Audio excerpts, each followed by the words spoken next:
Hello, everyone. Solomon Wilcots here. Welcome back to the Believe in Bengal podcast on Badley Sports Ohio. We got a great show for you coming up today. Eric E.T. Thomas, former Cincinnati Bengal, going to be joining us right here on the Believe in Bengal podcast. I wanted to begin today's show by at least proposing this question. Entering the 2024 draft, the Cincinnati Bengals, I thought, did a wonderful job during the offseason of signing some great free agent players. I think we were able to add players on our offensive line, players on our defensive line, players in our secondary. So I wanted to ask you, Cincinnati, and I want you to send these questions and your answers in to my mailbag. Of course, you can hit us up on YouTube, and don't forget to subscribe to the show. But you can also send me questions on my Twitter handle at Solomon's Wisdom, and we'll collect those questions and we'll come back on and provide some answers as well. But the big question is, in what area of the football team did the Cincinnati Bengals improve themselves the most so far this offseason before entering the draft? Was it with Sheldon Rankins as he comes in to replace a DJ Reader? Sheldon Rankins is one heck of an interior defensive lineman. He's going to join B.J. Hill and Zach Carter as the players command the interior portion of our defensive line. And I think he is a huge addition. There is no doubt about it. Because we needed to shore up our run defense. Take a look at this. Our run defense last year, do you know the Cincinnati Bengals allowed 17 rushing touchdowns? That's right, 17 rushing touchdowns. That's an average of one rushing touchdown per game during the regular season. Cannot win with those kind of numbers. We allowed 58 explosive run plays of 10 yards or more. 58, ranking near the bottom of the league in terms of our overall run defense. We also allowed the fourth most yards after contact, which means running backs were breaking a lot of tackles, Cincinnati Bengals defense. So clearly, we went into the offseason saying, we've got to begin to prepare our run defense, particularly with the absence of DJ Reader. Because remember, those numbers that I just cited, fourth highest average yards allowed before contact, that was when DJ Reader was in the lineup for us.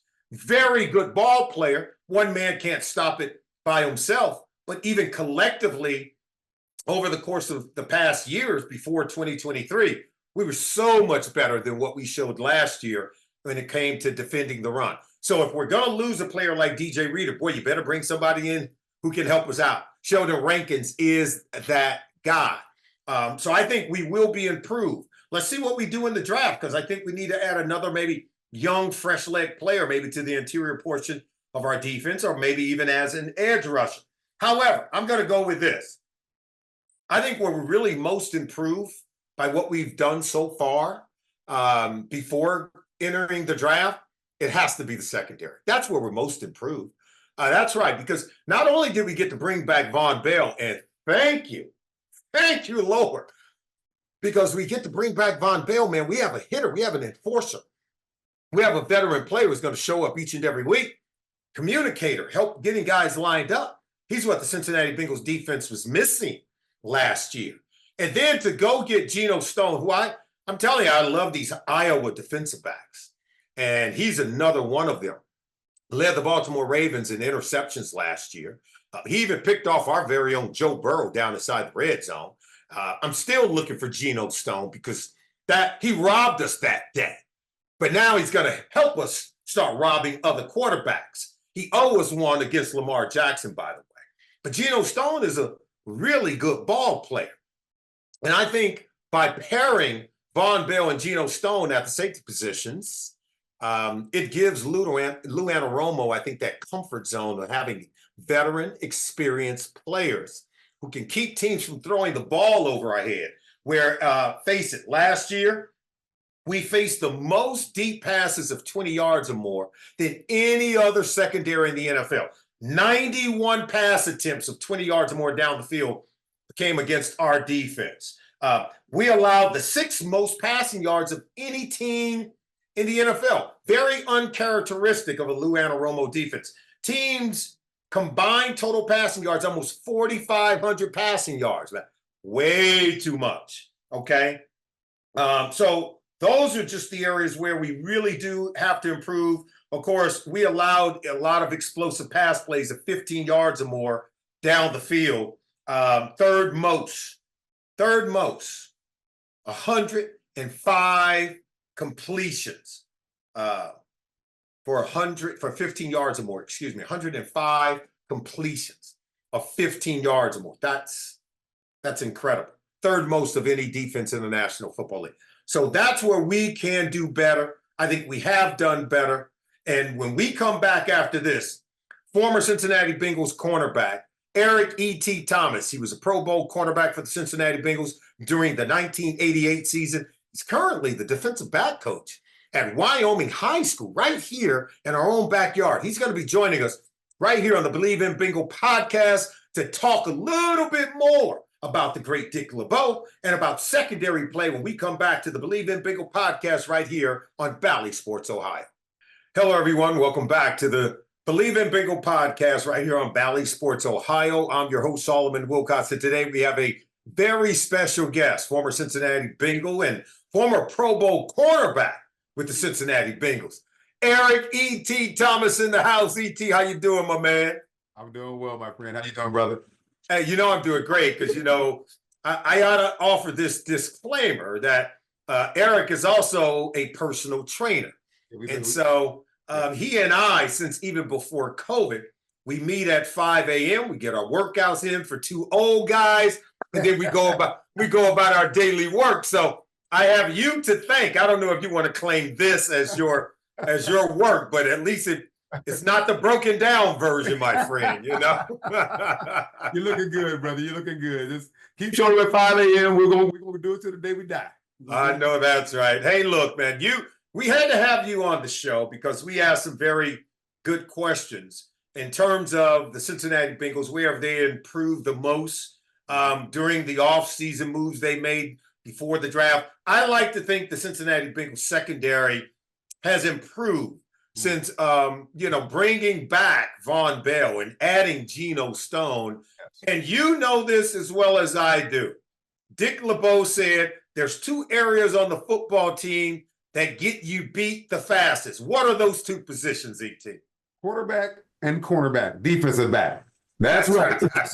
It's true. And you're absolutely right. So I think that when you look at what the Bengals did last year during the season, and then you look at the three prior seasons, how solid they were in the pass game, defensively, in the secondary. Now, a lot of that had to do with Von Bell and Jesse Bates. We know that. But certainly, schematically, they're solid there. But you got to have guys that can play your scheme. And we talk about that, about how with Von Bell, this guy comes in. This is a coach on the field. He can get guys in the right position, linebackers as well. And I think that's where we saw with the Bengals all season. They really made that move to get themselves back in that upper echelon of knowledge.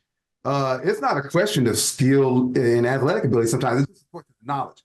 And the Von Bell type players and Stone, a lot of experience, a little bit more explosiveness there. I think they're going to be back on track this year. Yeah, there's no doubt about it. And listen, also got to ask you about this because everyone, they think about the upcoming draft. And I believe the Bengals could probably add another cornerback to the rotation with where they're going to be picking at number 18.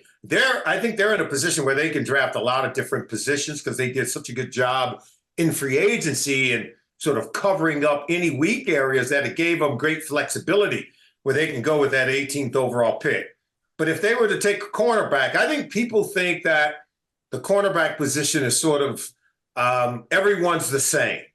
And you and I both know it's not. For instance, you and I first met, we were at the NFL Scouting Combine camp in Indianapolis. Yep. I walk into my room, and guess who's my roommate? You are my and then, when we left Indy, we shook hands. We didn't know that we'd ever see each other again. That's right. Next thing you know, we get drafted to the same team. I love it. And that was a year the Bengals drafted 4 defensive backs.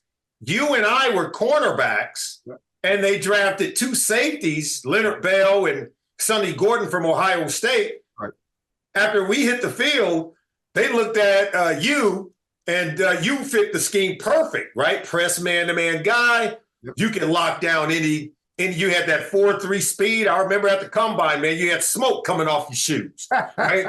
and so me, I was a different kind of corner, right? I was an off-ball corner, could play the zone, could read high-low, could pattern read. Yep. Because I played in the Big 8 against Oklahoma, Nebraska, you had to be able to tackle. That's right. So they looked at me and say, "Oh, no. You go in there." They moved me to safety. You remember, about halfway through our rookie year, they moved me to safety. By the time we got into year number 2, I was starting at safety. You were starting at corner. So I said that to say that there are cornerbacks. There's 2 types of corners. And depending on what system you play in, there's a zone kind of cover corner or a cover 2 corner, and there's a shutdown man guy, which you were. So explain to our listeners. Coach us up, ET, on the 2 type of corners we got. You're right. So we'll talk about you because you came from University of Colorado, playing against in the Big 8, playing against all these teams that really were run heavy and run dominant. I mean, back in the Big 8 back then, they were running a lot of wishbone and that kind of stuff. So that's right. You had to come up and be able to tackle and be physical. And for me, myself, I went to Tulane, and even though we played a lot of SEC schools, they were still putting the ball in the air. That's right.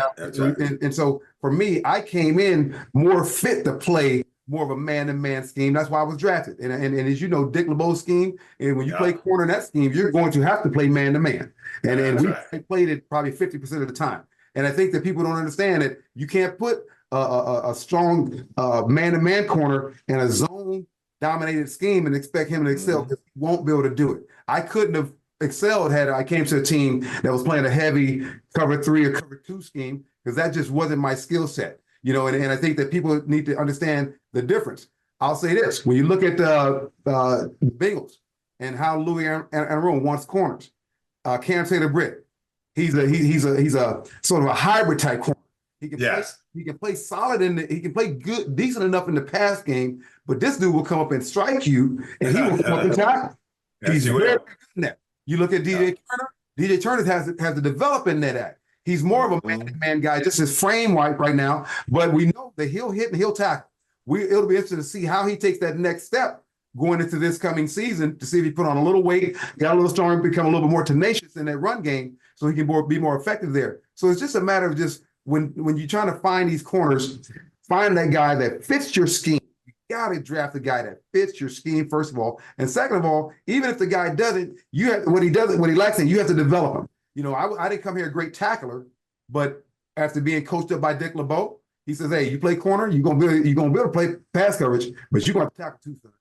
And now I got to get in a different mindset. I got to start working on that. That's player development. You got to get the player, and he's got to fit initially, and then whatever you need him to do additionally, you have to coach him up on that. Of course, we should let our listeners know that Eric Thomas puts this great coaching wisdom to practice and put it to work every single week because he's now the defensive back coach at Wyoming High School here in Cincinnati, Ohio. So he's helping the young kids understand these coverage techniques, learn how to. Do you got them doing down the line drills, ET? Every day. I tell them in the summertime, I'm not going to be around, but you take this down the line and you do it every day. And it's funny because, you know, Dick LeBeau taught us that years ago. And people down the line, it's just a few drills that defensive backs do. You just go down one side of the field, come back down another line. And these are the drills that really sort of get your body, your muscle memory used to playing defensive back. Mm-hmm. A lot of people think that, you know, you play defensive back, they just throw a guy out there that used to be a wide receiver. It's not like that. It's not like lining up and just going to catch a football on a pass route. The techniques that are involved in playing corner are intricate and they're really detailed. And if you're not willing to work at it and get good at it, you can't play the position. I mean, I can't tell you how many guys over the last 6 years I've been coaching high school football that had to say, you can't play corner. Go over there. Get to the other side. Go play wide receiver because you can tell how they're move if they can actually be a defensive back. And it's great to be a part of that. I like that. But I know too, I played corner when I got to the pro level. I saw guys that good athlete can't play corner. Can't play. Yeah. So I'm going to give you some information, and I think it'll help as we wrap up this interview, help us to understand what the Cincinnati Bengals are looking at when they go into the draft, and maybe they'll take a corner because they do want defensive backs who can really do everything. I don't know that you could play in a Lou Anarumo secondary and think you're going to be good at one thing and don't have to do the others. Because here's what the numbers show. Over the last 3 seasons, here's what the coverage schemes show. 27% cover 3, which is a zone coverage. 20% of the snaps were cover 1, which is single high man coverage everywhere else with one defender in the middle of the field. That's why they call it cover 1. They play cover 2, which is zone with the corners rolled up. That's where they have to be physical tacklers, right? And they play that 17% of the time over the last 3 years. And then they play quarters 9%. Quarters coverage is 4 deep, zone coverage. And then cover 6, they play that about 6% of the time, right?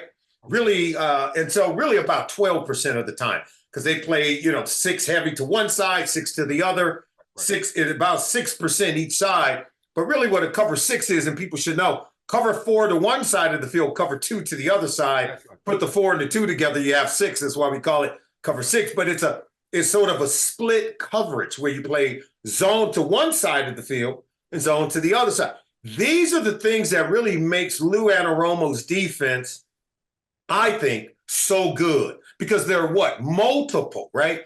They do a lot of different things that quarterbacks don't see week in and week out. Usually see one or the other, maybe a little bit of this, maybe a little bit of that. But you don't face a defense that does all of those things that I just named, DT. So that means when they draft a corner or safety, you better be able to do all of these things very well. That's right. So talk to me about that kind of player that you're looking for in this year's draft that would fit with all the things that Lou Anarumo wants to do on the back end. So all these things that inside these corners. First thing, you got to be able to run. And I think that's the first sort of thing that you have to have. Second, you got to be physical. Got to be able to be physical because when you get playing cover 3, sometimes, as you know, they'll play cover 3 and they'll do a weak roll where one of the corners will stay down and play the flat and they run everybody over the top. So that's that thing that the corner has to be able to play physical because you're going to get some action in that flat. That's why they got you sitting there. I think the third thing, Saul, is football IQ. The only way you're going to be able to play in this man's scheme is if you have the football IQ to be able to understand what he's asking you to do. If you don't understand it, you'll never get your body in a position to go do it. And I think Louis challenges players to say, when you come in here, understand, we're gonna challenge you here. When you go out and play for us, you have to understand we play multiple schemes, we play multiple coverages, and it all changes based on what a team's doing offensive wise, maybe schematically, maybe personnel wise. But we make those adjustments, and I think that when players come in, they have to understand that when you're playing for this guy, knowing those numbers right there, you have to be ready to come in and be able to open your game up to play football. You can't be locked in and say, well, I'm just going to play a little man-to-man because that's what they want me to do. No, because when you play cover 3 and cover 2, you're going to have to be able to play those coverages effectively just as well as you play man-to-man. I learned that from playing with Dick. I didn't really like playing cover 3. I always thought that was better being closer. But if the man say play cover 3, we play cover 3. I'll tell you a little thing. You remember this. Dick, we played so much press man-to-man. Yes, we did. That even when we got in our cover 3, Dick said, hey, we can get up there. I want you guys to do a bail coverage. You're looking like you're impressed, ball snap, turn and bail. Make it look like man. Made it look like man. And That's Dick right. was so crafty like that. He allowed us to sort of get into playing the game within the game.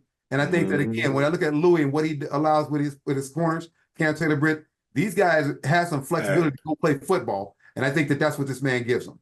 Hey, Dick LeBeau had over 60 career interceptions.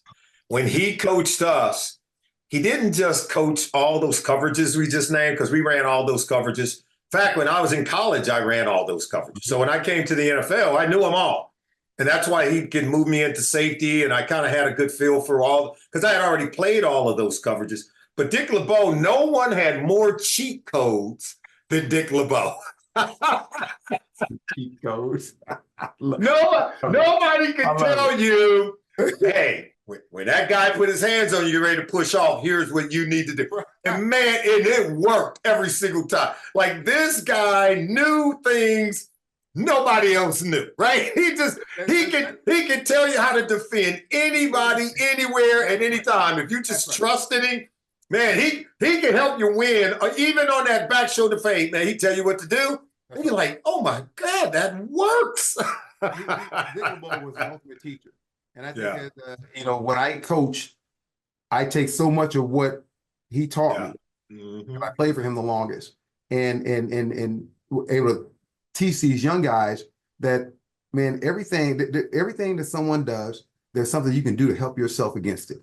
It just comes down to, are you going to pay attention to the technique and do it every single time?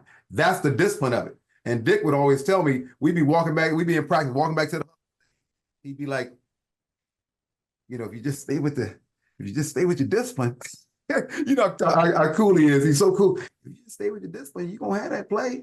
That play gonna come to you easy. To me, I think that's what coaching is about. And I got a feeling, I've never met Lou Anarumo, but I got a feeling that he's Great guy.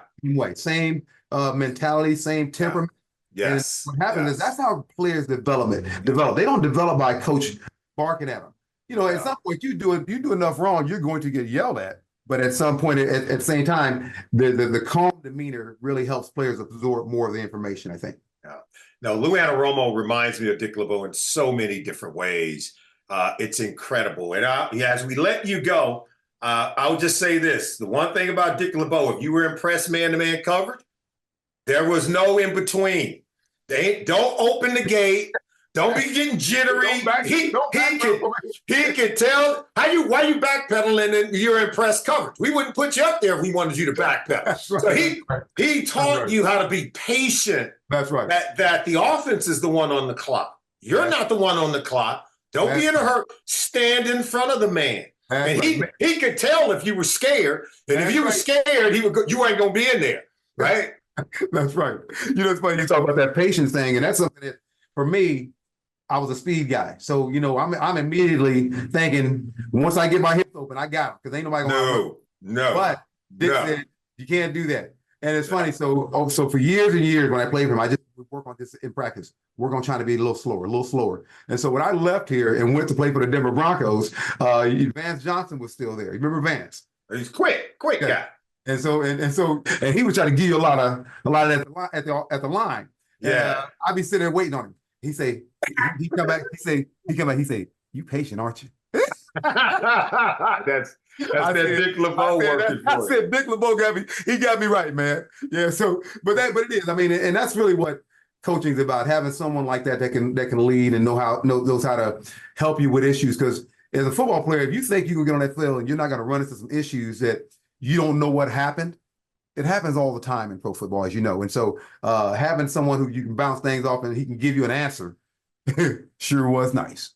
Well, we thank you for providing the answers for us today, E.T. I appreciate you having me. You're the best, my friend. We'll be talking to you again soon. I'm sure Cincinnati Bengals fans love having you on the Believe in Bengal podcast because you're dropping all the knowledge, dropping all the wisdom. 17 career interceptions, baby, that speaks for itself.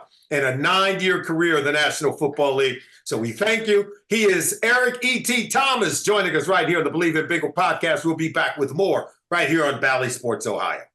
All right, we are back right here on the Believe in Bengal podcast on Bally Sports Ohio. Yours truly, Solomon Wilcot. Want to thank Eric E.T. Thomas for joining us here on the show. What great expertise. You guys got to know. You got to just join us sometime when we're having our little powwow and telling our war stories. And the Dick LeBeau stories are some of the best stories. This guy was a Renaissance man, a great defensive coach.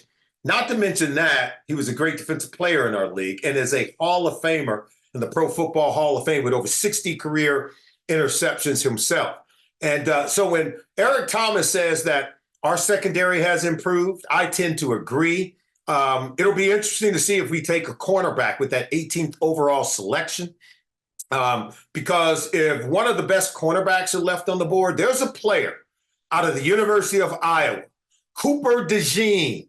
He is the decathlete of all secondary members in the 2024 NFL draft. In fact, the guy's a former basketball player. He's a former track athlete, played cornerback. He was the defensive back of the year in the Big Ten. That's right, not at Ohio State, not at Michigan, at Iowa. And that was Cooper DeJean.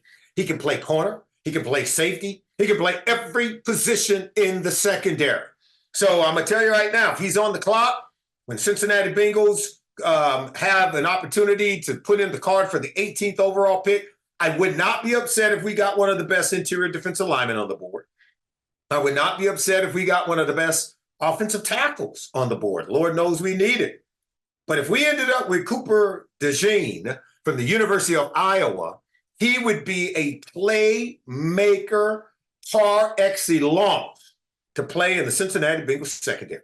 He doesn't just find the ball finds him. And when you look at these numbers, remember what I said? Last year, the Cincinnati Bengals allowed the third most explosive pass plays of 15 yards or more, ranked 29th in that category, gave up 105 pass plays over 20 yards or more, okay? This despite ranking in the top half in sacks and total pressures. So we have a really good defensive line who gets pressure on the opposing quarterback, but yet we were giving up a lot of big plays in our secondary last year. I already said we faced the most deep pass plays of 20 yards or more than any other secondary. We allowed the sixth most passing yards than any other defense. And you know what? We allowed over 800 passing yards after the catch. We ranked 20th in the NFL in that category. So after receivers caught the ball, they gained another 800 yards over the course of 17 regular season games. We ranked near the bottom, in the bottom third of the league in that statistical category. So if there's anywhere we can improve, it's our secondary. I think we're good. Now we're trying to go from good to great. I think everywhere across the board, that's what the Cincinnati Bengals are looking for during the upcoming 2024 season. You and I are going to go along for the ride along the way because I do think something very special is in the air. We're going to stay healthy. We're going to play well. And that's right. We're going back to the playoffs, baby, back to the postseason, and hopefully back to the Super Bowl in 2024. All right, everyone, don't forget to send in your questions. Remember, I want to know your thoughts, okay? Because entering the draft is not till next week, April 25th on Thursday. What gave the Bengals the most significant improvement? What area on the football team do you think we've improved the most pre-draft during free agency? I want to know your thoughts. Send them in. That's right. Go to Believe.com. You can look at all of our content there. You can also find us on YouTube. Send in your questions there. And don't forget to subscribe to the channel. We'll be back with more next week right here on the Believe in Bengal podcast on Bally Sports Ohio. Thank you for joining me, everyone.